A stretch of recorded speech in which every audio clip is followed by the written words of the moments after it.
this afternoon. So we want to be respectful of that.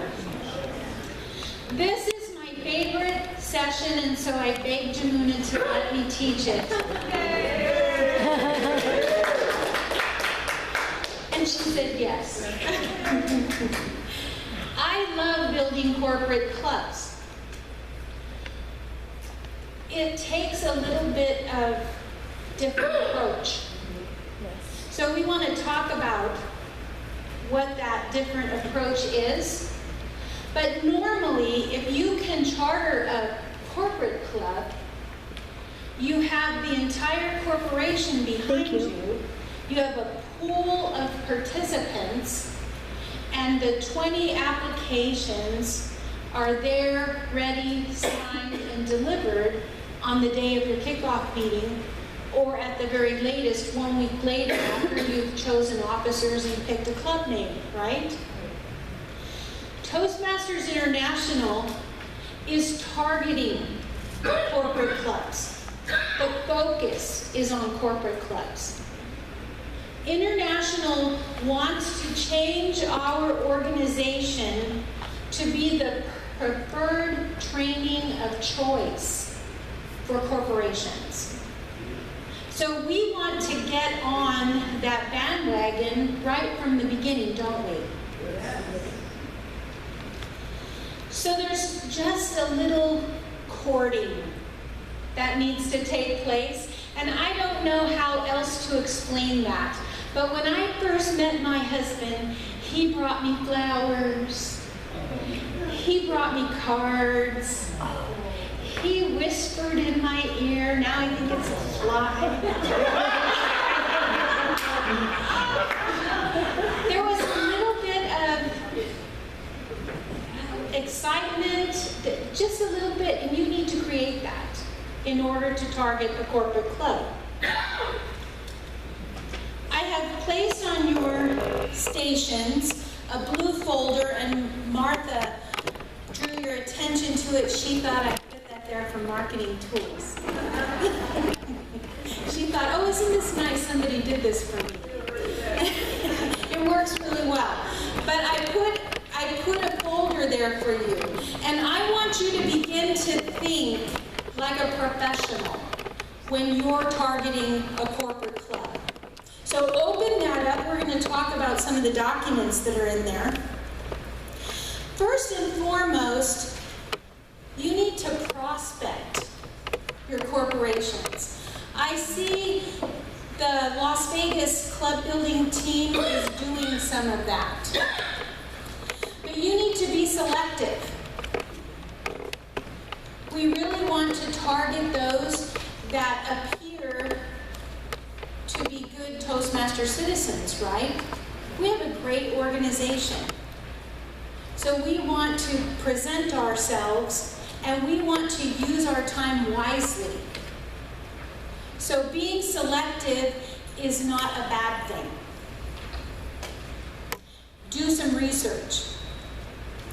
Research the corporations in your area, in your community, and the surrounding companies. Find out a little bit about them. Toastmasters has some statistics. If you search the website, it's a gold mine. But not everything is readily available. You need to kind of search.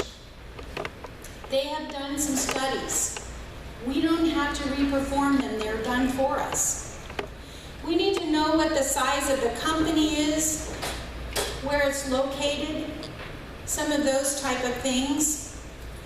And just like Guy said this morning, you can give me the name of a company, but if I don't know who to contact, all of us know the name of the company. We know where the building is.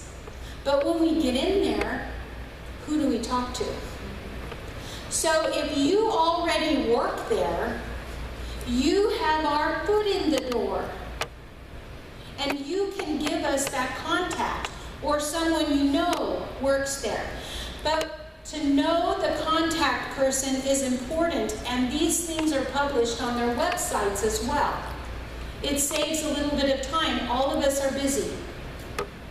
So when you have an idea, if you can take one step further and find out who to contact, that makes it just further down the road. That saves us some time. When I contacted Gallo, Wayne Schode, all of us know who Wayne Schode is. He's from Modesto, and he tried to start a Toastmasters Club at the Gallo facility. All of you know Gallo Wine. The winery, the head winery main facility is in Modesto, and the corporate offices. I've even been down to Ernest and Julio's private room down below, and they say that the tire tracks on the walls are from the residual from the tasting room. I don't know if that's true or not, but at any rate, the corporate office is in Modesto. He tried for 20 years to start a club there. And if Wayne Schode couldn't do it, who am I? Right?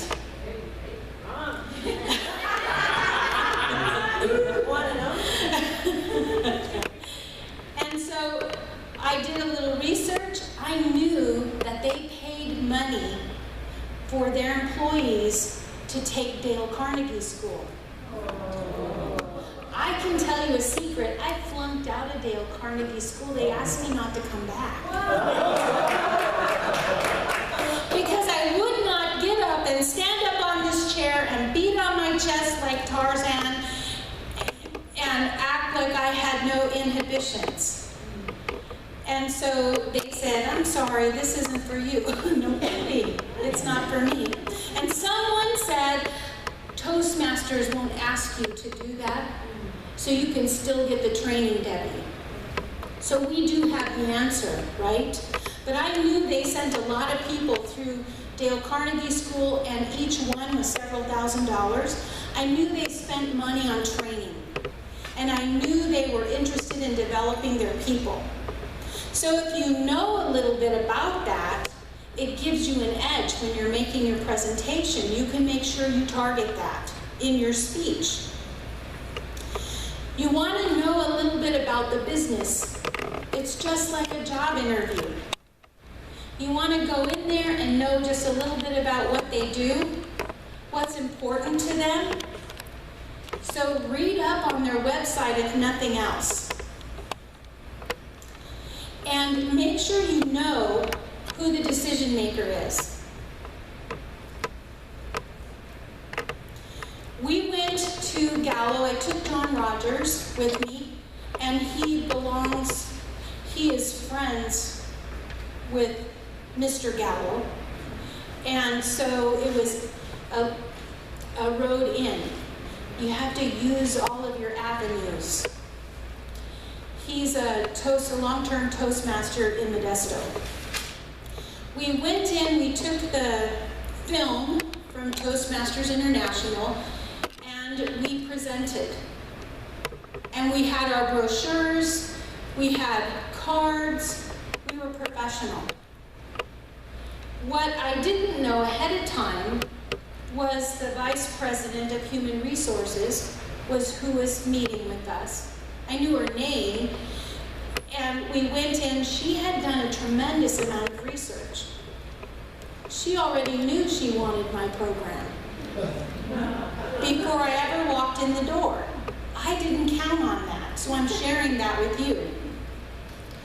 The one thing that she asked me that was the deal breaker question, and if you've ever been in a job interview and you know that exists, you know when the moment comes. Debbie, why are you a Toastmaster? And how do you incorporate Toastmasters development with your professional development? Well, I knew they were huge on developing their employees. I knew this was the moment. And I told her at work, I tie my educational goals for Toastmasters in with my accountability goals. And at my office, we set accountability goals at regular intervals. And if you don't meet them, our corporation wants to know why. If this was was important enough for you to set this goal for yourself, why didn't you meet it? What do we need to do to help you do that? Because we need you to be here, right? So I knew that was important, and I told them how I do that, and that was it. Where do we sign? How do we do this? They didn't know if they had 5,000 employees at this site. I don't think we have 20 people that want to join this club. And we don't want to put our corporation's name on something that isn't going to be sustainable. This was their concern. So I said, okay, we have some intranet excerpts already prepared. Would you put those out and blast it to the employees? Oh, we don't need that. We have our own IT department, director, staff. We don't need that, but thank you.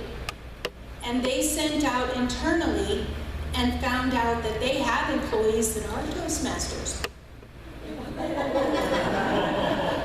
So if you had a meeting here on our plant site, can those be the people that speak?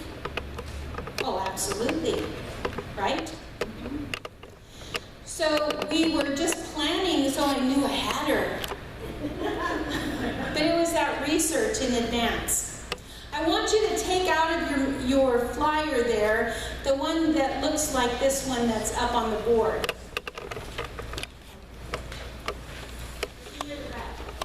Features, benefits, and value analysis. Toastmasters has completed this for you. If you printed on color printer, you can download it from the Toastmasters website. Just key in features, benefits, value in the search bar. It'll bring you to this, and you can print this. You can put this flyer in your flyers to present to the corporation. This speaks the language of business. If they're looking for development, scroll down to the bottom where it says officer roles. That's what happens in the club. What's the benefit to the organization? Leadership. Exactly, so it's talking about development, isn't it? It's giving people the ability to conduct meetings. It is speaking what they're looking for. This is right available at your fingertips. And it's already set out what we do in the club, what the benefit to the person is, and what the benefit to the organization is. You've got them. So use what's available to you. And they're very concerned with leadership skills, teamwork. A lot of businesses work in teams, and communication is huge when you work in a team. Because there's always a leader of the team that wants to do everything, and there's always the slacker on the team, right? And it's always combative. And you can't get anything done that way. So good communication skills are key in a large corporation. So this addresses that. Next, you'll find in your folder a letter of introduction. And I realize that this says, Debby Baker, the Lieutenant Governor of Education and Training, and that position no longer exists in Toastmasters. But I printed it to show you. I downloaded this letter.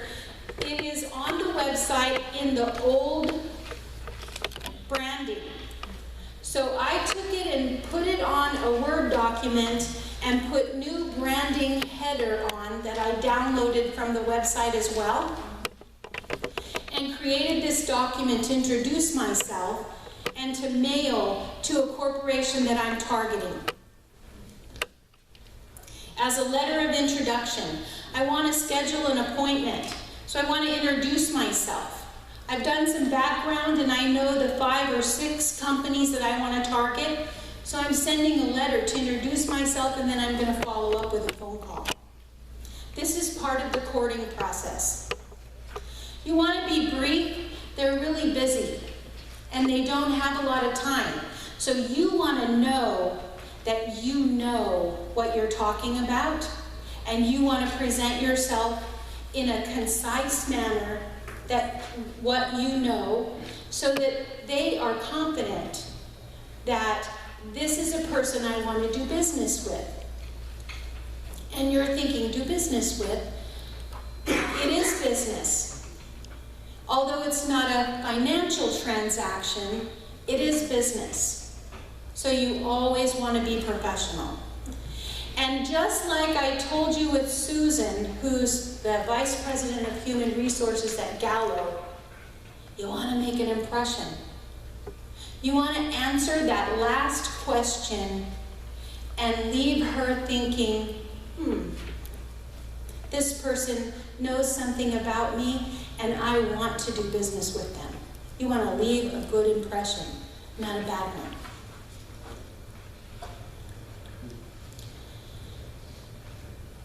And then you want to present the program, which is what we did with the video. It was professional. Our flyers are very professional and they're very inexpensive on the website. If you need flyers, have the PRO give them to you. I have purchased some during the conference and brought them to the team here in Las Vegas. We have them in California. We're trying to position ourselves so that we have lots of this kind of stuff. Each of you have a new club packet. Each division director has a new club packet. Inside is step-by-step instructions on how to charter a club, and in the booklet are all the forms that you need to charter the club. Everything is right there at your fingertips. Included in the packet are brochures to get you started. So we've tried to provide all of that for you, and I do believe during the conference we picked up some extras, so Kay has several copies, and there's more than just one for each division director.